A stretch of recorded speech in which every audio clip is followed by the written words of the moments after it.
Кыргызстандын эң чоң жетишкендиктеринин бири бул ачык демократиялык коом. Элибиз эки институтту шайлайт: президенти жана жогорку кеңештин депутаттарын.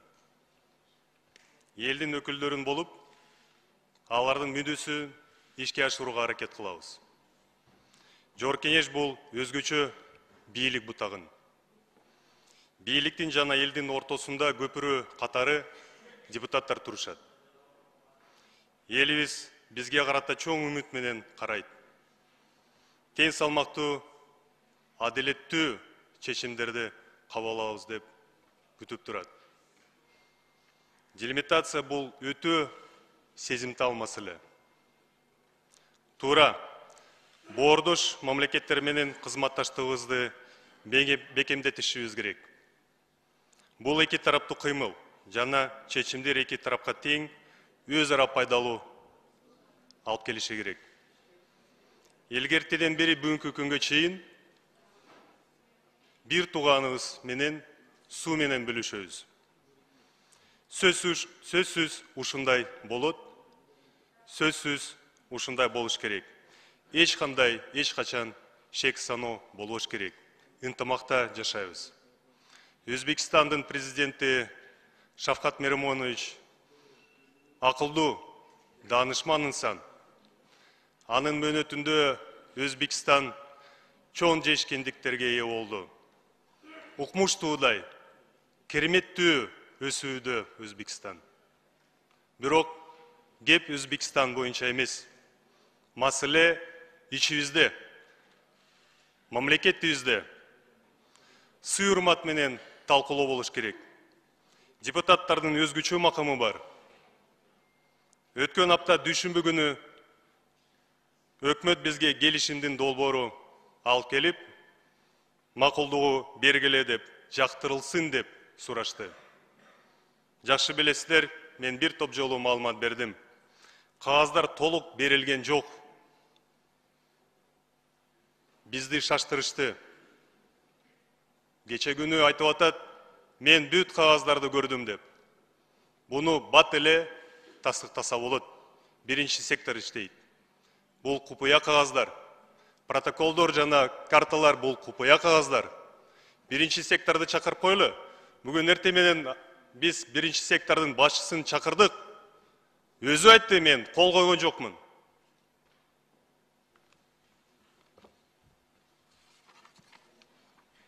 Мына урматтуу кесиптештер, өткөн апта ушул пакет делимитация боюнча колума тийди. Башка кагаздар жок эле. Сиздер ушул жерде катышып, өзүңүздөр айттыңыздар. Кана кагаздар, кана тиркемелер. Ошол күнү бекитилген күн тартиби боюнча биз сиздер менен кыргыз-өзбек чыгарасында айрым участоктарында делимитация боюнча өкмөттүн маалыматты угуу жана талкуулоо бекиткенбиз. Толук күнү ушул биринчи пункттун алкагында биз маалымат укканбыз. Андан кийин 10 октябрында ушул кагаз келип түштү бизге. 11 күнү 11 октябрында бизге башка кагаз келип түшүп атат. Берилген кагаздарды кайтарып бергиле деп жазып атат. Окубай эле кайтарып бергиле деп айтып атат.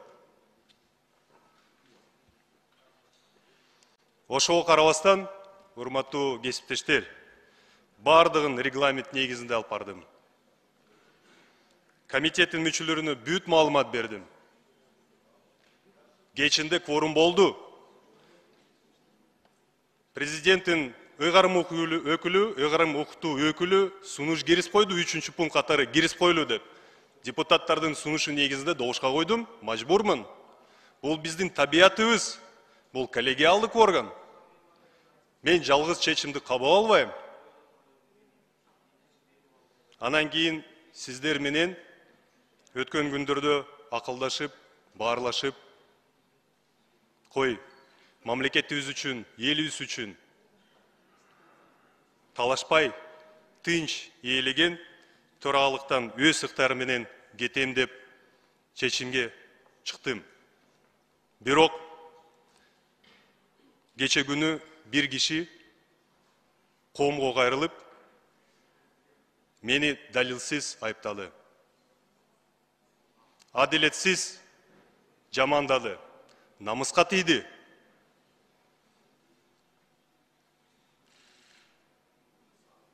Кылыч жарасы бүтөт, тил жарасы бүтпөйт. Мен жооп бербесем болбойт, урматтуу депутаттар. Калп сөз кара тумандай, чын сөз чыккан чынардай. Бүт бары ачыкка чыгат. Аткаруу бийликтин өкүлү ал дайындалган киши. Шайланган депутатка саясий баа берип атат. Муну кандай түшүнсө болот? Биз кайсы мамлекетте жашайбыз? Элдин өкүлүнө одону мамилени жасап атат.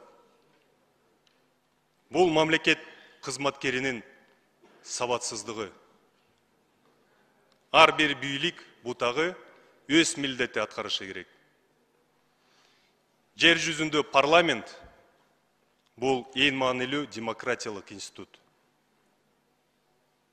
Бийликте баланс сөзсүз болуш керек.